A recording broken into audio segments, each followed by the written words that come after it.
Selamat siang semuanya, saya Felicia Wijaksana dari Universitas Sabar Asia. Pada kesempatan kali ini, saya akan melakukan analisa dan memberikan kesimpulan dari studi kasus sistem pakar diagnosa penyakit gangguan tidur dengan metode forward chaining berbasis web untuk UTS pada mata kuliah sistem pakar. Jadi, pertama saya akan ini studi kasusnya.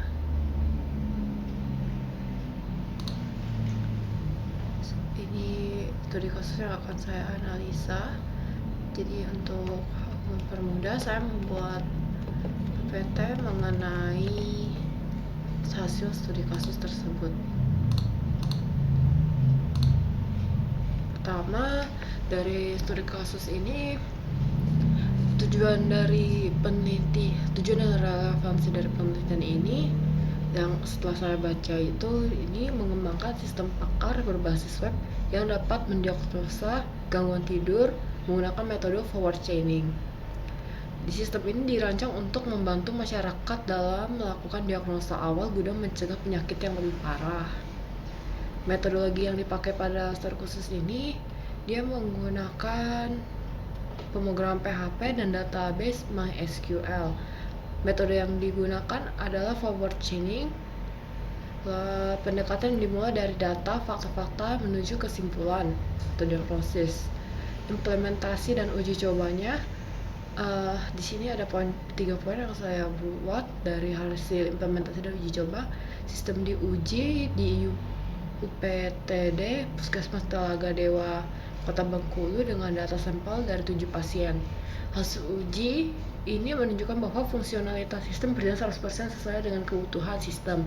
Sistem ini mampu mendiagnosa berbagai gangguan tidur dan memberikan solusi atau rekomendasi berdasarkan diagnosa tersebut. Setelah saya analisa, mereka memang menggunakan metode forward chaining. Jadi apa sih itu metode forward chaining? Forward chaining itu adalah salah satu metode inferensi dalam sistem pakar yang memulai proses dari data, fakta-fakta yang diketahui dari data, itu datanya itu fakta-fakta yang udah diketahui, terus menuju ke kesimpulan, yaitu diagnosisnya. Jadi metode ini berfokus pada penerapan aturan yang ada untuk mencapai kesimpulan berdasarkan data awal yang diberikan. Lalu pada halaman 44 sampai 45, di sini ada penjelasan tentang metode forward chaining secara umum dan bagaimana metode ini digunakan dalam sistem pakar untuk mendiagnosa gangguan tidur.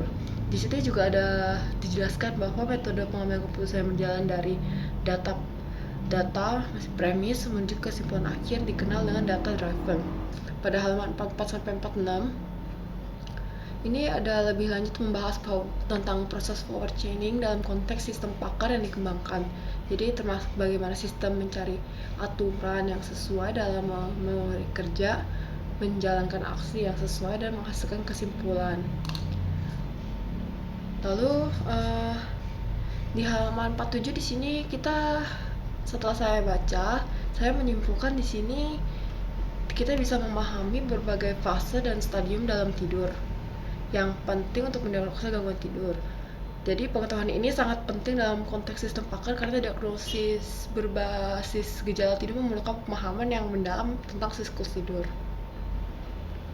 Di sini ada 2 poin yang saya utamakan setelah saya baca. Di sini arsitektur siklus bangun tidur. Yang pertama, pembagian fase tidur menjadi REM, Rapid Eye Movement, dan non-REM. Lalu poin kedua, stadium-stadium dalam tidur REM ada stadium 1, 2, 3, dan 4. Pada halaman 48 di sini saya melihat di sini membahas mengenai PHP dan MySQL. Kesimpulannya, di sini kita mengetahui teknologi yang digunakan untuk mengembangkan sistem pakar. Jadi mereka itu menggunakan pemahaman PHP dan MySQL dalam membantu mengerti bagaimana data proses disimpan dalam sistem pakar.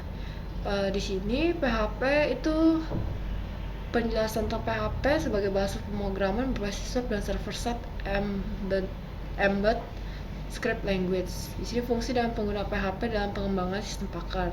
Pakai SQL juga sama sebagai data tabel untuk sistem mengolah data tabel dan sistem pakar.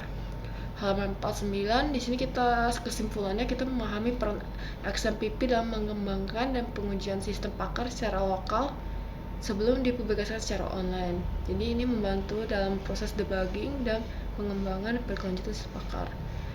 Di sini poin yang saya ambil, XMPP ini menjadi server web lokal dan alat untuk memodifikasi website sebelum online. Kesimpulan dari studi kasus ini saya poinkan ada 3. Pertama, penelitian ini memberikan contoh nyata tentang bagaimana sistem pakar dapat diimplementasikan dalam domain medis untuk diagnosis gangguan tidur. Poin kedua, penerapan metode forward chaining menunjukkan bagaimana aturan-aturan pengetahuan dapat digunakan untuk mengambil keputusan berdasarkan data pasien. Poin ketiga, proses pembangunan, implementasi, dan pengujian sistem ini juga memberikan wawasan tentang tahapan-tahapan yang terlihat dalam pengembangan sistem pakar yang efektif. Sekian dari saya, mohon maaf jika ada kesalahan dalam bicara. Terima kasih banyak.